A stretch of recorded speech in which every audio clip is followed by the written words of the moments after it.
Here I've got Apple iPhone 13, and let me show you how to change wallpaper on this device. So first of all, you need to reach Settings, then Find and select Wallpaper, and click on Choose Any Wallpaper.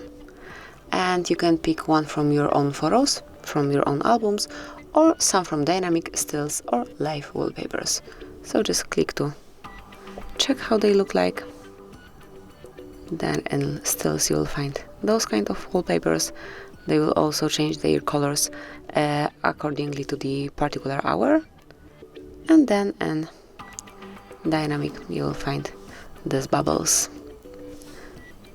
And let me pick, for example, one from stills, and it can be this one, and then tap on Set.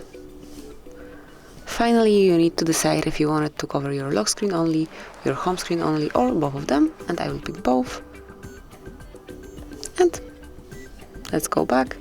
As you can see, that's it. You've got this brand new wallpaper on your home screen and also on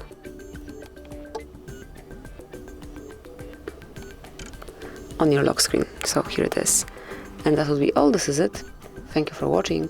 Please subscribe our channel and leave the thumbs up.